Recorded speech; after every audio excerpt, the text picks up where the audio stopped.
Hey everyone, it is Zach. So I've been doing my Series 7 testing videos and I realized something that I really didn't think of before, and that's from one of my viewers said that they haven't played since Gen 3 and they really don't know what to watch out for in this new series with new Pokemon. A lot of them came from Generation 4, Generation 5, 6 and 7 that they might not know. So I decided to talk about a couple things to watch out for, and some of these you've already heard about through other YouTube videos. I'm not going to talk about the Tapus because I feel like they've been talked about a lot in other videos, so you can go ahead and look into those. Tapus are something to watch out for, but I want to bring up some of the other Pokemon. Landers is definitely on the top of your list. Landers Therian comes with Intimidate right off the bat, and this is the more physical one, where the other Landers form is more special. So keep that in mind. Based on what form you're seeing, you're going to see different types of moves and different stat distributions. Basically, Therian is more physical, and the regular Landers is more special. But most of the time, you're going to see things like Life Orb, or maybe a healing item to keep it around, Choice Band, or Scarf to help it outspeed other Landers. But the way I've been running it is kind of like 252 to 252. I don't know why, but my thing will never go all the way up now.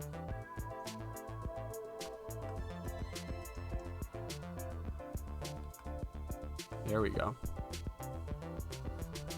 So Landers comes with things like Earthquake, and Earthquake wasn't always the best doubles move. It used to run Rock Slide a little more, but now with Dynamax, you can run a Max Quake and boost your special defense with Landers. That's your lowest stat.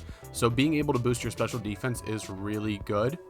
You're going to see things like Fly to give it the max Airstream. This is definitely a Maxmon, and you can see things like Super Power to boost its attack, or the Rock Slide. So this is really the moves you kind of want to watch out for with Landorus. It also can carry U-turn, which will help it pivot in and out, which is good when Intimidate. So this is a Mon that everyone really knows is a threat, and as long as you have an ice move, it can be dealt with fairly simple. It can run away, but you're going to see a lot more ice moves on Pokemon and on teams to cover for that Landorus Therian. So as long as you have a bulkier Mon or someone that hits really hard on the special defensive side, you should be pretty good. The next one I want to say is Stakataka. Stakataka is just a wall. Literally, it's a pile of bricks, but it has such a high defense that you can actually get away with not investing that much into it. I actually have a set that I'm about to make a video on, and I want to try that team a little more. But some of the things you want to watch out for is Gyroball, and I believe this gets Heavy Slam. No, that's Cresselia. So Gyroball is based off the speed, but you can also run Iron Head if you Iron Defense as well. You can run Iron Head to hit it hard. The thing that really makes Stakataka super interesting is that when spread moves become more common, when we get the box legendaries later on, who knows when, but we will get them eventually. Stakataka comes with Wide Guard, which is really good defensively. You get things such as Stab, Rock Slide, which can do really well. And then you get Trick Room. So most of the time when we see Trick Room Mons, they need another Pokemon to set Trick Room. With Stakataka, you honestly don't even need a Trick Room setting Mon, because Stakataka is also the Trick Room setting Mon. And as you can see, with a base speed of 13, a minus, let's see, plus special defense minus nature, gets down to 16. That will outspeed Torkoal, which is something you need to outspeed because of the steel typing and the lower special defense. Torkoal is going to be something that you need to watch out for, and actually something where in a 1v1, Torkoal actually doesn't want Trick Room. The other bigger wall is Cresselia. Once again, another steel type and flying. So you're going to start teching a lot more ice and fire moves on a team. And I feel like with the meta before, you really didn't need those types as much. They were powerful. They changed weather. But now it's important to check. And Stack Attack's stats are pretty even along the board, but it does get a lower speed. So most people have ran Heavy Slam on this in the past, but Heavy Slam is not going to be as good as it was before because of Dynamax. Now, if you don't know, Dynamax is not affected by weight determined moves. So Heavy Slam, Heat Crash, Low Kick, Grass Knot, all those moves are going to be ineffective when a Pokemon is Dynamax. So even though Heavy Slam is going to hit hard for most Pokemon, if they can Dynamax, they can actually avoid the Heavy Slam entirely.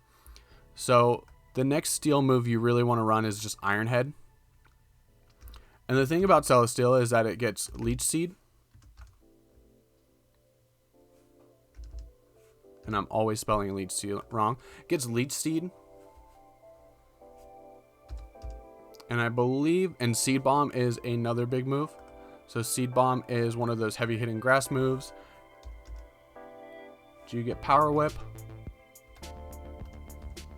No Power Whip, so you're going to see like Seed Bomb, Leech Seed, Iron Head, Protect, a bulkier set with Leftovers, which can really just sit on the field and drain the team down. You can't hit it with Quakes.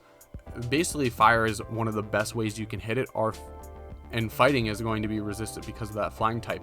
Another thing I want to bring up about Stack Attacka is that with that base 211 defense stat,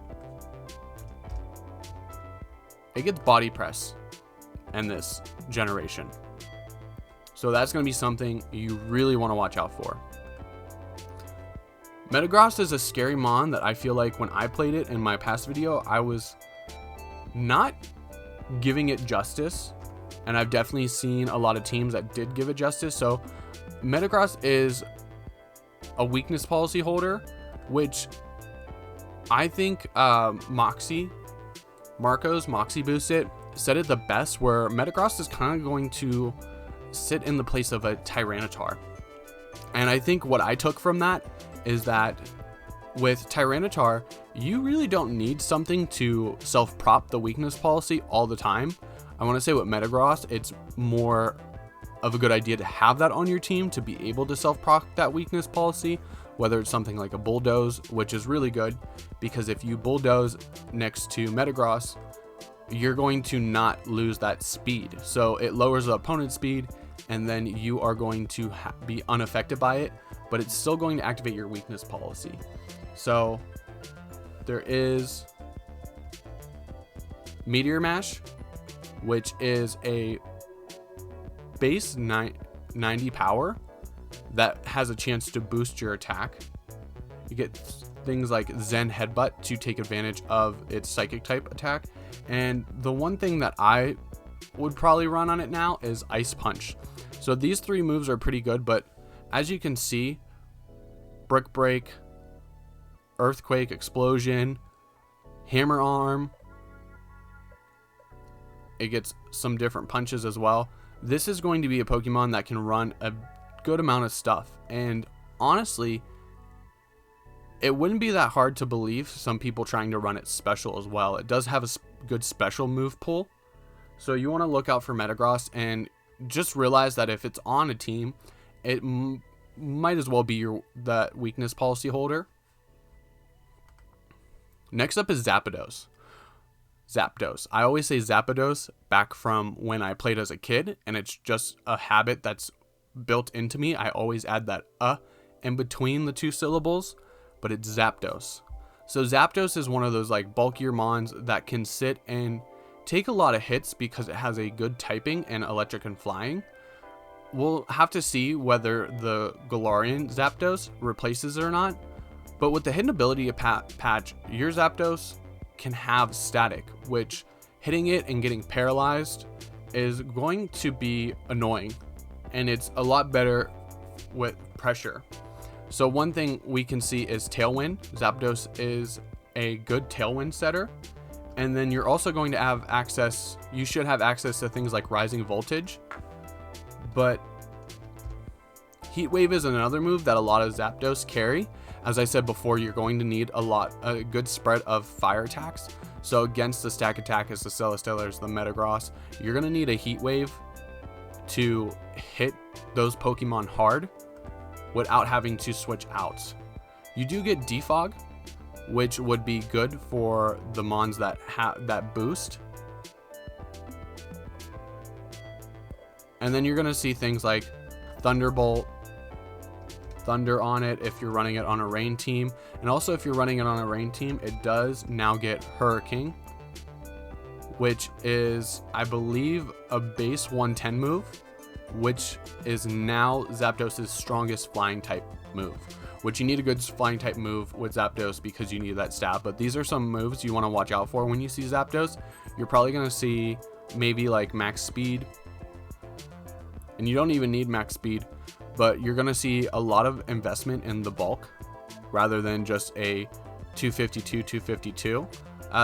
Zapdos is something I definitely want to play around with because I think it'll be fun to use. And then there's Garchomp. Garchomp has Rough Skin and Sandvale, which most people are going to run Rough Skin. If you know how to play against a Ferrothorn with Iron Barbs, that's basically what Rough Skin does. Every time you make physical contact against this Pokemon, you are going to take some chip damage. So Garchomp has really good stats. It has like a 102 base speed, which is very good, and its defenses are lacking, but you can always hit hard and hit first. With Garchomp, you have things like Dragon Claw, you have a Stab Earthquake. Does it get high horsepower? Not yet, not that I know of. So Dragon Claw, Earthquake, you can run Protect and Dragon Dance. I believe it gets Dragon Dance this generation. I might be wrong there, but I'm pretty sure it gets Dragon Dance now. And then also, like I said before, you can see moves like Fire Blast or Fire Fang. And does it get Ice Fang? It does not get Ice Fang. So being a Dragon type, it doesn't get any ice moves, but you do have that Fire Fang. So if Steel type Pokemon come in to try to take one of the hits better than opposing Pokemon, you have Fire Fang as an option there. Garchomp is definitely going to be one of those ones that you see a lot on teams, but it's not always going to be the carry. It's going to be more of one of those come in and clean up at the end kind of Pokemon. You could see a Life Orb on it, or other kind of healing berries, or maybe a Choice Band or Assault Vest. So that's my first half of the list. I kind of focus more on the attacking mons, but we do have one more attacking mon with Salamence. So Salamence also gets access to Tailwind. Tailwind is becoming a lot more opened up other than just Whimsicott and Talonflame. So you want to watch out for the different mons that can run Tailwind. I mean, on the previous list, I think I had 1 or 2 that ran Tailwind, and I have 3 on, actually 4, I believe, 4 on this side of the list that can have access to Tailwind. Salamence is just really good because it's one of those just like thicker mons with just a heavy attack and special attack. A lot of people can find a reason to run Salamence mixed. So you can have Fire Blast, you can have Hurricane, you can have Dragon Claw, you can have all these moves on either side of its move pool, and its move pool is pretty good with Draco Meteor, Double Edge. Double Edge was more of a Mega Salamence kind of thing, but you have the Earthquake, Fire Blast, Fire Fang, Flamethrower, Hydro Pump, Dragon Tail, Iron Tail, Outrage, Rock Slide. So Salamence can do a lot, and what we've seen in past games is that it's ran Bulldoze because it is not affected by the Bulldoze, and it can hit all the mons on the field, and we have seen it in previous generations next to the Metagross as a quick way to activate weakness policy. Salamence, no Mega Stones, but you can run a berry to help it heal. I want to say in this metagame you won't see it have the life orb. Some people do Rocky Helmet, but there's a lot of things you can do with Salamence, so it's never going to be that, oh, I see this Pokemon, I know what it has. It's always going to have different options, especially with Dragon Dance. Tailwind are Dragon Dance, so it could be the lead where it does the damage, or it could assist the Pokemon next to it. Cresselia is one of those really bulky mons that's just super annoying to deal with 120 defense and 130 special defense and 120 HP. This thing is bulky, and it's really ran one of two ways. So you can do things like Helping Hand, Icy Wind, Psychic, and then you can do Protect if you need it. So that's a set that kind of has the bulk and helps out its teammate more. So yeah, you have this set that helps the team more, or it has a 80 speed, and I believe I have one that has like 3 or 4 speed IVs. So 3 or 4, let's do, you can get speed down to like 81 at a level 50, which is not good in Trick Room, but this is being such a bulky Pokemon, it is such a great Trick Room setter. It's got that weird speed slot where in Trick Room it's probably going to go last, and outside of Trick Room it's probably going to go last as well. But you can also run things like Ice Beam and keep your Psychic, and instead of Helping Hand you can have a recovery move through Moonlight. And it also has access to Moon Blast, so it has that fairy coverage as well. And like I said, you're going to see a lot more Pokemon with the Ice Beam. So you can run Icy Wind on this to support the opposing Pokemon with Helping Hand and a recovery, or you can be your Trick Room setter. Cresselia does both these functions very, very well. Like, as you can see, Calm Mind to bulk it up, Energy Ball, Light Screen, it gets both the screens, I believe. So you can Shadow Ball, Signal Beam. Is Signal Beam still in the game? I don't think it's still in the game. But anyways, this Pokemon is definitely one of those ones to watch out for, where it could help its partner, and it can also set Trick Room and do a lot of damage within itself. And it's just one of those things that can sit on the field for a long time and cause a problem. Heatran, I really haven't used it that much, but it does get Flash Fire and Flame Body, which I don't know which ability would be better in this situation. Maybe Flame Body, because this metagame is going to be very physical at first with people running hyper offense. But there's Magma Storm, which traps Pokemon in. There's Eruption on a Mon that's not Torkoal. So 77 base speed isn't that high, but it's still something to watch out for. With a Fire and Steel typing, it is super weak to ground, I believe. So keep that in mind. It is going to have a problem with all the Landorus's we're going to see at the beginning, but I can see a lot of people fit this on the team and do well with it later on. There's moves like Earth Power, and with a 130 special attack, that's pretty good. Flash Cannon, Stab Flash Cannon. So this is going to be another Mon that you want to like watch out for, that you're probably not going to see a lot, but it's just another one of those offensive tools. Cortana is a Pokemon that actually does get access to Tailwind, but you probably won't see it as your Tailwind Mon as much, but you will see it if you have teams that don't have a Whimsicott. This probably will be your Focus Sash holder. It usually likes to run Focus Sash or Assault Vest. And the thing with Beast Boost is that it gets a boost every time it knocks out a Pokemon. So every time Cortana gets a knockout, it gets an attack boost. So now what's scary about Cortana is that it is decently fast with a 109 base speed. You're still going to be outsped by Dragapult, but it does have a high physical defense and a 181 attack. So what you can do is basically max double your HP and likely take those hits a little better on the special side, and you get things like Air Slash and Air Cutter. Air Slash probably being one of your best flying move. Let's see.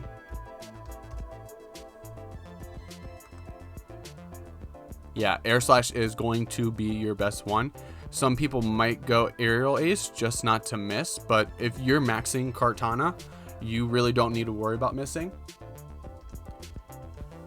You have access to Leaf Blade and Smart Strike. And with those three moves, you boost your defense. So if you are facing a team that doesn't have any special attacking options, a Cortana that gets a speed boost and defense boost and gets an attack boost every time it knocks a Pokemon out is going to be insanely good. Now you also get things like Brick Break, Detect,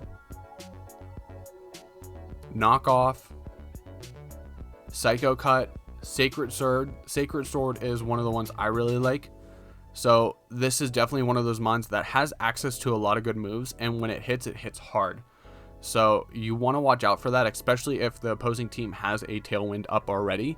Cortana can come in and clean up really well, but basically falls down to any special fire type move, especially if it doesn't have the Focus Sash. If it doesn't have the Focus Sash and it gets hit with a fire type move, it's almost a one shot, like every single time. Tornadus is another one of our Tailwind mons, and where you're going to see this a lot more is that it gets Prankster Tailwind. So this is going to be a Pokemon that can compete with Whimsicott. So Tailwind and Taunt is one of the moves that you're probably going to see a lot of, just to set the Tailwind, stop the Trick Room, and compete with Whimsicotts. But if you're running Rain, you can also run Hurricane, which is the 110 base power move and can't miss in the rain. And this is going to be really strong off of its 125 special attack. But if you're not, you're probably just going to see Air Slash. Just like Cortana, you're going to see Air Slash on it if you're not running in rain. You can run the Hurricane, but that's something that's a different choice. You can also run the Therian form, which has Regenerator, which a lot of people will do basically the same thing, but have the U-turn, Taunt, Tailwind, and then Air Slash. So this mon can pivot in and out, and it can do this in both forms, not just the one with Prankster, but the Therian form with Regenerator still does this role very well.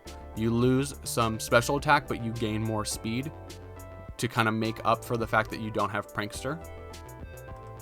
And the last one I think people need to watch out for that you're not going to see super commonly is Suicune. So Suicune's ability, Inner Focus, its hidden ability that you can get with the hidden ability patches now, stops it from getting flinched and is immune to Intimidate. Now Intimidate isn't really going to bother it because it's more of a special attacker, but with 100 base HP and 115 defense and 115 special defense and a decent 85 speed, you're going to see it kind of do the same thing as Cresselia, where it's going to just chip down the team and support its other mon.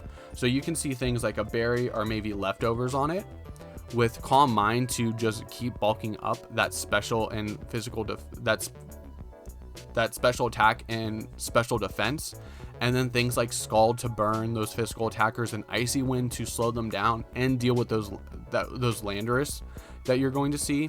And Suicune actually also gets access to Tailwind, so there's a decent amount of other moves we can see on here. Blizzard, Avalanche, Ice Beam. There's Double Edge if you want to run it. Extra Sensory. you can do a rest set, but that's more of a singles format where you do rest, calm mind, all that stuff. It has access to surf.